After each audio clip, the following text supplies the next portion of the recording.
Donc,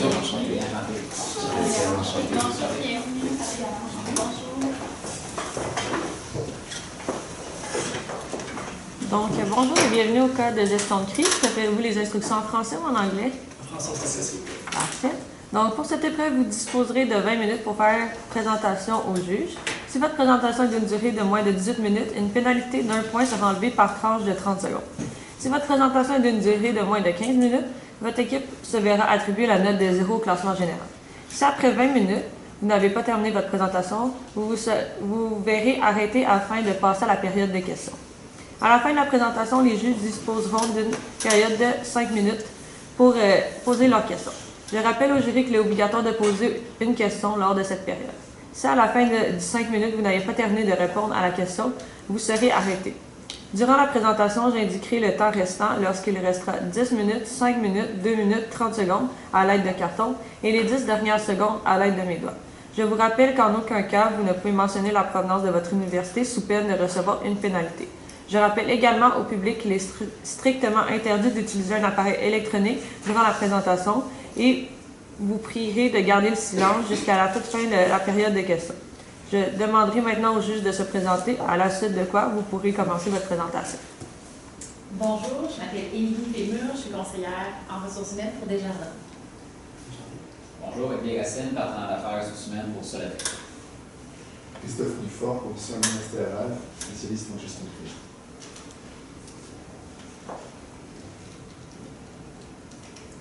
La nuit du 6 juillet 2013, un feu se prend dans le système de train dans la petite ville, dans le petit village à côté de la mécantique qui est Nantes.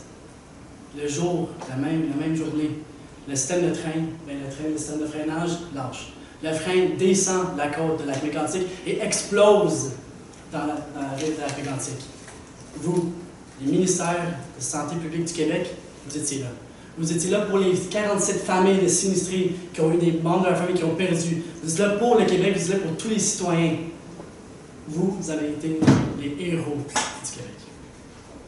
Aujourd'hui, mon équipe et moi, composés de Charles-Étienne, Adriana et moi-même, Brandon, sommes ici pour vous discuter avec vous du plan d'action que vous devez mettre en place dans le court terme et dans le long terme. Tout d'abord, la crise dont vous faisiez face en ce moment se divise en deux parties. De un, la crise psychologique. Nous voyons que, bien sûr, il y a l'incendie dans le port de la baie suite à l'incendie dans le navire. Mais de un, pour ce qui est psychologique, il y a des victimes, il y a eu des employés. En ce moment, il y a une dizaine de personnes qui ont perdu la vie. Ce qui est très important, c'est de mettre ces personnes en sécurité, les contrôler, puis assurer que les autres restent en sécurité. Mais de deux, la crise environnementale. Il est de toute importance de ne pas négliger les déversements de pétrole qui est présentement en train de couler dans le fleuve Saint-Laurent. Donc, mon équipe et moi, nous avons un mandat qui est de mettre sur pied une équipe de travail et un plan d'action pour assurer la sécurité des personnes, des citoyens dans la ville de la baie au Saguenay. Donc, à travers notre analyse que nous avons présentée sous peu avec Adriana, nous avons déterminé 3 enjeux. Bien sûr, la pression de la population, de 2, la sécurité des humains et la sécurité de l'environnement. Puis à travers le plan d'action que nous avons présenté, qui va viser la sécurité à court terme, puis la sécurité des citoyens du Québec à long terme, nous avons identifié 4 objectifs. De 1, établir le plan d'action. De 2, protéger les victimes, leurs familles et les employés. Et ensuite, protéger l'environnement. Sinon, au niveau du contexte, en fait, qu'est-ce qui vous a mené? Bien, en fait, qu'est-ce qui a mené à cette crise-là? Comme on sait, c'est CAM, la société CAM de navires, en fait, qui était garant de ce navire-là, en fait, qui a pris en feu. Et en fait, on a vu que CAM, en fait, suivait les normes de Transport Canada, en fait, qui n'ont pas été changées depuis 1992. Donc, depuis 27 ans, donc ça pourrait être quelque chose, en fait, qui aurait pu mener à la crise, le fait que vous ne suiviez pas des normes qui étaient, en fait, au goût du jour.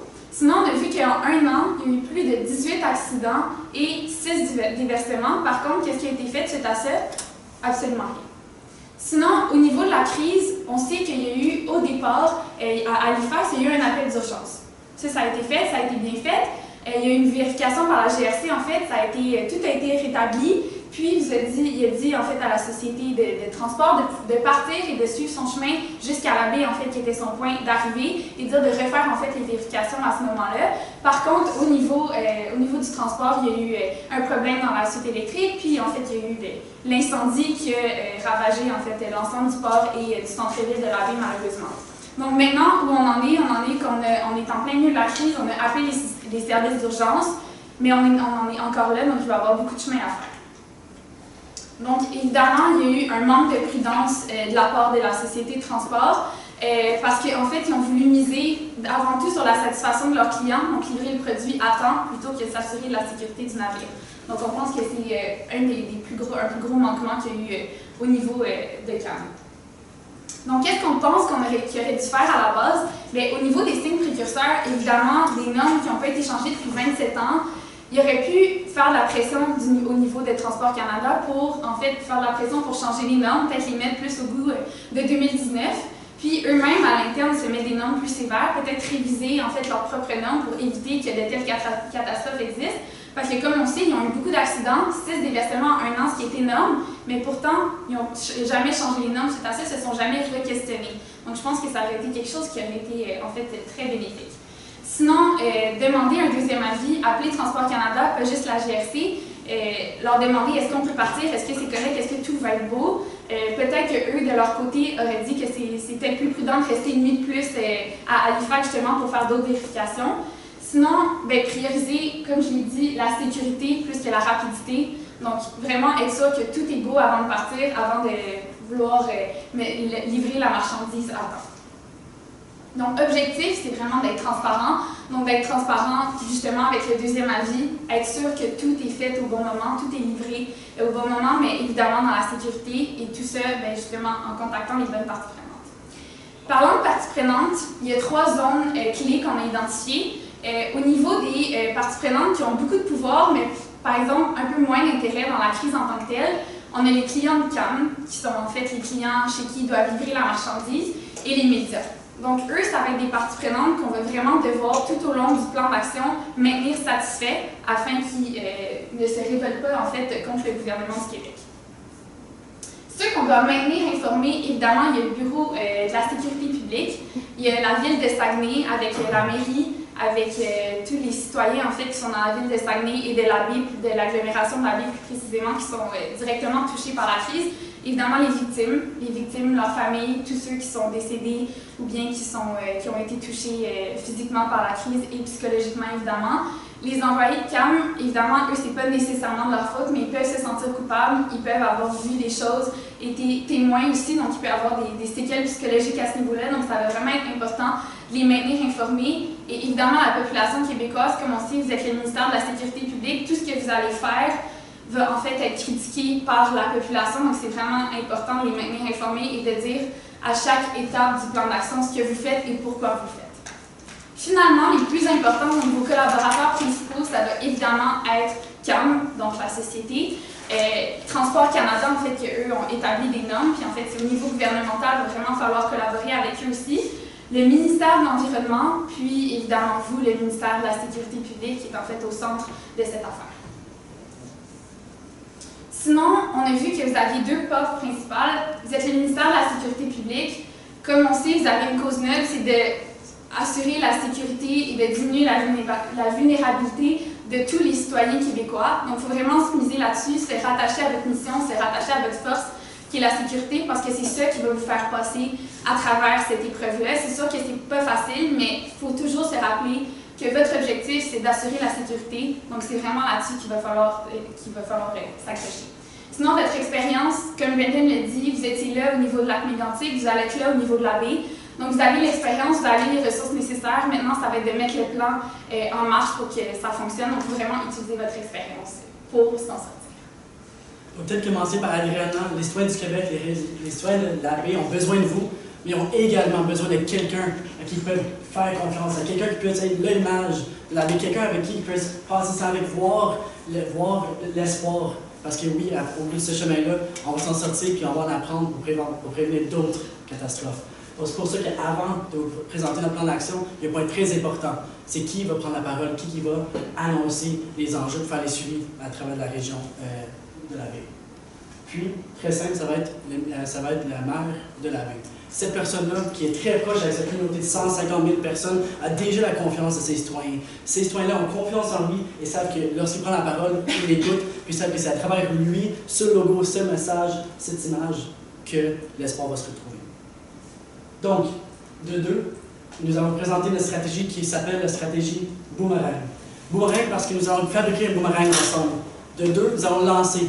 De trois, nous allons analyser la trajectoire. Qu'est-ce qu'on apprend à travers cette crise? Qu'est-ce qu'on peut en ressortir? Puis de quatre, nous allons l'attraper. Partager tout ce qu'on a appris, toutes les mesures de sécurité avec les citoyens de la baie, avec les citoyens de Saguenay, avec tout le Québec. Donc, commençons le boomerang. Nous allons créer une cellule de crise avec toutes les parties prenantes clés pour assurer que toutes les communautés, tous les ensembles de personnes en arrière de ces parties clés soient bien représentées, que leurs besoins, leurs valeurs soient à cette table-là. Donc, nous avons ministère de la Sécurité publique, Transport Canada, Bureau de la Sécurité et du Transport du Canada, mais qu'allons-ils faire autour de cette table? C'est juste une discussion qu'ils vont prendre? Non. Ils ont des besoins, ils ont des missions très concrètes à cette table. Donc, nous voyons que le conseiller en communication de la ville de Saguenay, lui, va se charger de créer des communiqués de presse, créer le contenu pour que le maire de la ville puisse prendre ça et diffuser le message, diffuser ce qui est à prendre, diffuser la mission. Le ministère de l'Environnement va assurer la protection de l'environnement parce qu'en ce moment, la priorité, bien sûr, c'est la santé et la sécurité des citoyens ainsi que le Québec, mais l'environnement est en danger. Il y a un dégât d'eau en ce moment avec le pétrole qui est déversé dans l'eau. Il faut s'en charger. Cette personne-là s'assurera que l'environnement est pris en considération avec toutes mesures que nous vous présentons aujourd'hui. Ensuite, le ministère de la Sécurité publique aura le droit de veto. Cette personne qui est, en fait, vous, cette personne qui fait partie de votre équipe aura le droit de veto pour tous les plans, toutes les idées, tout ce qui est lancé à travers cette cellule de crise-là. Mais utiliser le point de vue des personnes suivantes aussi pour construire sur l'opinion et la mission qui nous a mettre en place. Donc, avec Transport Canada, avec le Bureau de la Sécurité et Transport du Canada, ainsi que la CAIM, l'entreprise qui a créé ce problème à cause d'un manque d'encadrement. Ensuite, nous allons lancer le boomerang et lancer la mission dans le court terme. Donc, nous allons voir qu'il y a une communication et un déploiement des ressources à faire avec deux volets. De un, la communication, pour but de transparence, parce que toutes les parties prenantes soient au courant de ce qui se passe, incluant les citoyens et les emplois qui sont de toute importance. Nous allons s'assurer qu'il y ait des suivis à chaque heure faits par la maire de la baie pour assurer que tout le monde soit au courant et qu'il y ait une mise à jour et que tout le monde soit sur la même longueur d'onde, qu'il n'y ait aucun manque d'information. Puis ensuite, contacte les familles des sinistrés et employés touchés. Ces familles, en ce moment, ça fait quelques heures que le bateau brûle, ça fait quelques heures que le centre-ville de la baie est en feu, puis ils n'ont aucune idée de ce qui se passe. Ce qui est important, c'est qu'on les avise de la situation, on les avise de la crise, puis qu'eux puissent faire confiance que la situation est en contrôle. Mais ensuite, de deux, les familles, parce que leur maison, les bâtiments, les employés, c'est en feu en ce moment. Où est-ce qu'ils vont dormir? Qu'est-ce qu'ils vont manger? Ils ont-ils des vêtements avec eux chez eux? Est-ce qu'ils peuvent retourner chez eux? La réponse est non. Il faut prendre ça en considération. Donc, nous allons avoir un déploiement de ressources pour une relocalisation des sinistres, puis ensuite, relocalisation des sinistrés, puis ensuite la mobilisation des ressources, nourriture, vêtements, eau. Ces personnes doivent avoir une place pour retourner chez eux et savoir que pendant que vous gérez la crise, eux, ils peuvent être en contrôle et en sécurité. Nous aurions pu arrêter notre stratégie-là, de communication, gérer la crise, le maire qui s'occupe de vraiment communiquer l'information, mais nous croyons que revoir les normes est un point très important de notre stratégie. C'est pourquoi nous allons étudier la trajectoire du boomerang. Donc, première étape par rapport à ces normes-là, en fait, c'est au niveau du Bureau de la Sécurité des Transports du Canada. La ressource n'a pas été beaucoup utilisée. On a vu qu'il n'y avait pas eu de procédure efficace, en fait, pour assurer que les systèmes de gestion de la sécurité fonctionnent.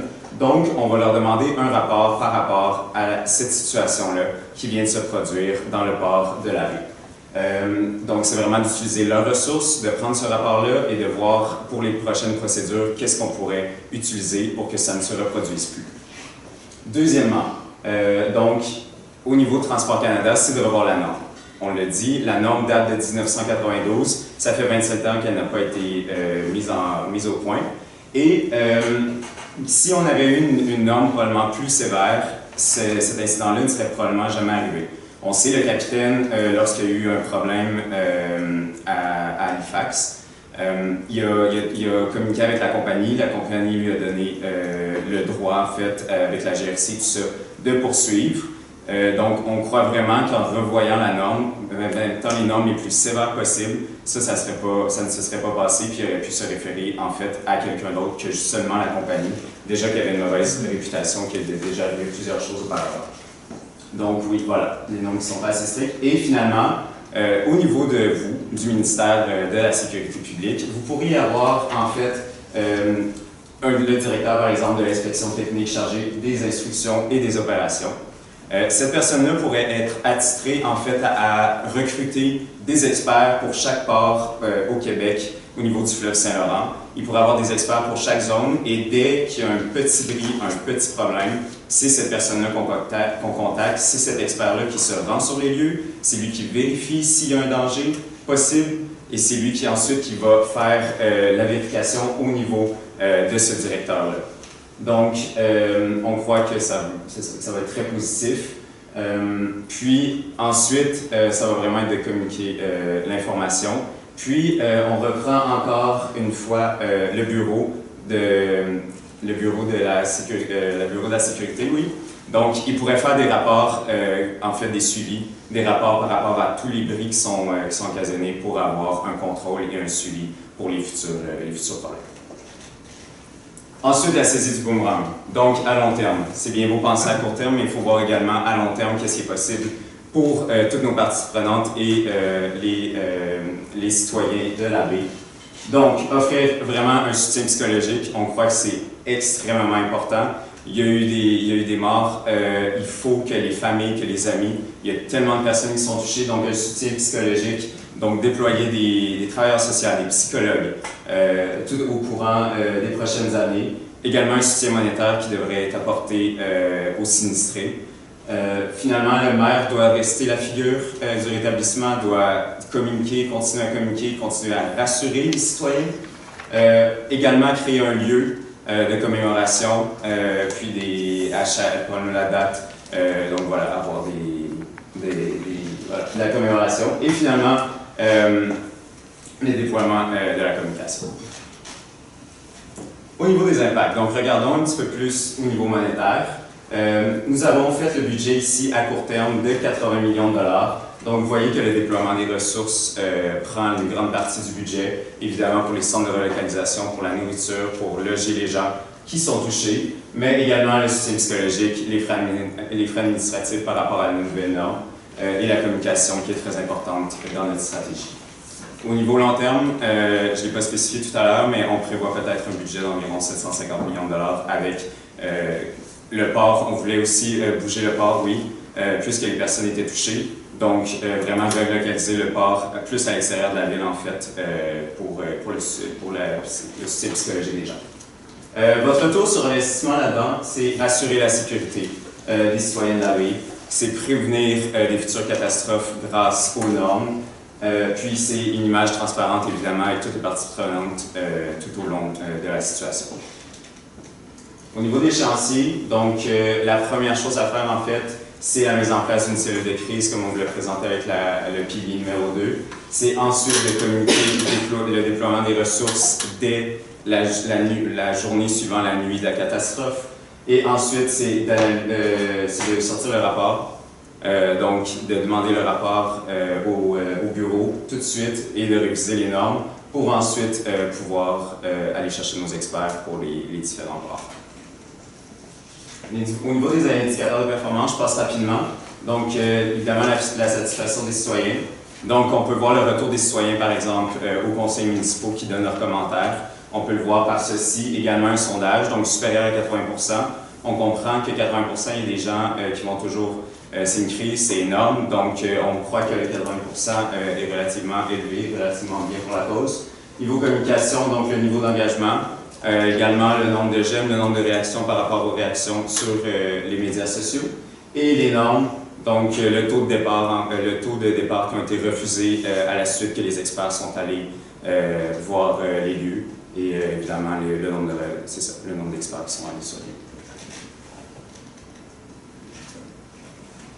lieux. Donc évidemment, notre stratégie elle peut être risquée parce qu'elle touche des gens, elle touche l'environnement.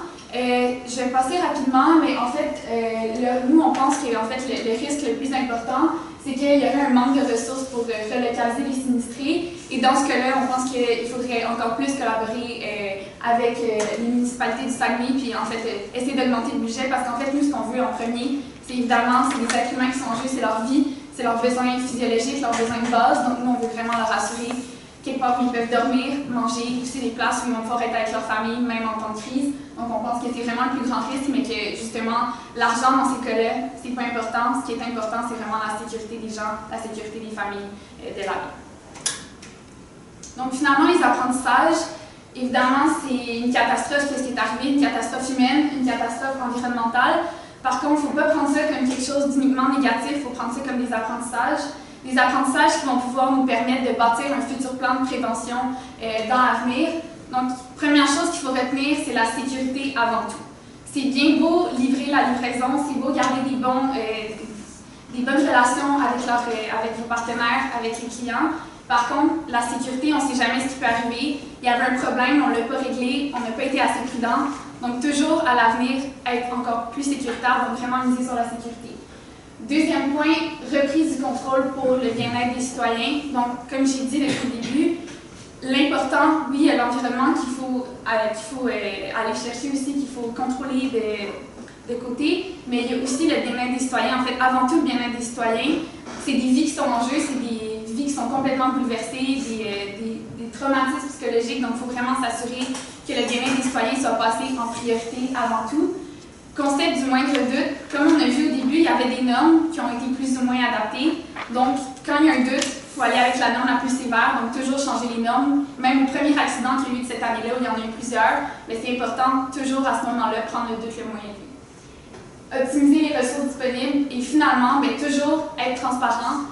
Les gens, c'est leur vie qui sont en danger, donc il faut toujours être là pour eux, leur dire qu'est-ce qui se passe et être présent, en fait, pour leur dire que tout va bien aller et que vous êtes là pour eux. Donc c'est vraiment important qu'il faut retenir. C'est terminé. Merci.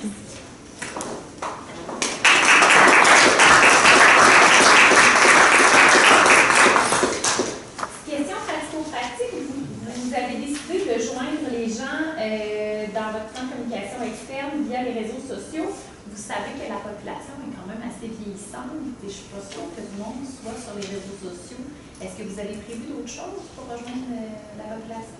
C'est sûr que puisqu'on voulait avoir un flux qui est environ une fois par heure, on s'est dit que les réseaux sociaux c'était plus pratique pour ça parce qu'on fait mettre un grand nombre de contenus en peu de temps. Par contre, c'est sûr que pour aller chercher la population avec une catastrophe comme ça, c'est déjà aux nouvelles. Donc ça passe aux nouvelles pour les populations plus vieillissantes. Sinon, à la radio, évidemment, on sait que ça va être là, mais ça va toujours être avec le maire Labbé, en fait, qu'on souhaite passer les messages, qu'ils soient autant à la télévision, à la radio que sur les réseaux sociaux. Mais en fait, les réseaux sociaux, c'était pour évidemment mettre des mises à jour pour les précisions, mais en fait, pour les messages d'intérêt général, on voulait vraiment le mettre au niveau de la radio et de la télévision également, parce que comme on sait, une catastrophe comme ça, ça va passer aux nouvelles, donc la population va être informée de tout ça. Concrètement, dans les premières heures, les heures qui arrivent, en fait, qu'est-ce que vous nous proposez de faire pour nos citoyens dans les heures qui viennent? La première chose à faire, c'est bien sûr de créer la cellule de crise et rassembler toutes les parties prenantes. On a parlé point de vue gouvernement, point de vue entreprise, point de vue représentant des clients. Il faut s'assurer que ces personnes-là sont à la même table pour discuter justement des besoins maintenant. De deux, ce que nous allons faire, c'est mettre en place un programme de relocalisation. Nous savons que ce qui est urgent, c'est qu'il y a un feu. Les gens sont autour de ça. Il faut qu'on évacue les personnes qui sont dans la zone affectée. Ensuite, de deux, appeler les hôpitaux pour les aviser qu'il y a une crise en ce moment. Non seulement parce qu'il y a déjà des blessés et des décès, il faut que les hôpitaux soient prêts à les accueillir. Donc, mobiliser toutes les ressources. De trois, bien sûr, les pompiers sont déjà là, mais les polices doivent être là aussi. Non, c'est pour aider à gérer la crise, mais aider à faire passer le trafic. La dernière chose qu'on va faire, c'est créer une situation de panique et créer un goulot d'étranglement pour sortir de la zone. Donc, mobiliser ces ressources tout en créant une solution pour être adaptée aux enjeux de la crise. Vous nous recommandez de faire partie d'une cellule de crise, c'est ça? Et le rôle que vous nous adressez, c'est d'exercer notre droit de veto, c'est ça? Est-ce que ça veut dire que c'est nous qui avons le pouvoir de décision sur cette cellule de crise? Je crois que c'est vraiment vous êtes au niveau de la sécurité publique, vous êtes au niveau vraiment de la santé humaine. Donc, tout ce qui est niveau décision par rapport aux citoyens, par rapport à l'humain, ce serait vous qui aurez vraiment le dernier mot là-dessus. Il faudrait revoir peut-être pour le niveau environnemental et tout ça, parce qu'on a mis des gens du ministère de l'Environnement. D'accord. Donc, mais au niveau de l'humain... sur les domaines qui nous concernent. Oui. Donc, la suite de ma question, c'est qui pilote cette cellule de crise? Qui est le leader et le coordinateur de cette cellule de crise? Évidemment, ça va être vous, ça va être le ministère de la Sécurité publique, parce que comme on sait, c'est vous qui devez, en situation de crise, en fait, gérer ces catastrophes-là. Et nous, en fait, on a mis à votre table, on vous conseille de mettre à votre table tous les acteurs pertinents qui seraient là pour aller autant aider les familles des sinistrés que les employés de CAM, autant que s'assurer de préserver l'environnement parce qu'il y a le fleuve en fait qui est en danger dans cette situation-là parce que c'est du pétrole bien évidemment. Donc vous chapeautez l'affaire parce qu'en fait, c'est comme on dit, c'est le bien-être des humains en premier lieu, donc vous voulez assurer la sécurité. Donc c'est vous qui gérez la table, mais il y a aussi le ministère de l'Environnement qui va être là, qui va avoir une grosse part dans la discussion, mais c'est vraiment vous qui va être à la table et qui va diriger les discussions. Et autour de la table, on n'a personne qui s'occupe de la gestion des urgences médicales, tout ce qui est hospitalisation, urgence médicale. Je vois personne non plus. Effectivement, vous avez raison. La raison pour laquelle on a fait ça, c'est que toutes les personnes en charge des urgences médicaux sont déjà sur le terrain. Nous sommes en constante communication avec eux à travers la cellule de crise. Donc, pas de représentants autour de la table. Pas de représentants autour de la table. Bon. Parfait. Merci beaucoup. Très bien, merci. Merci.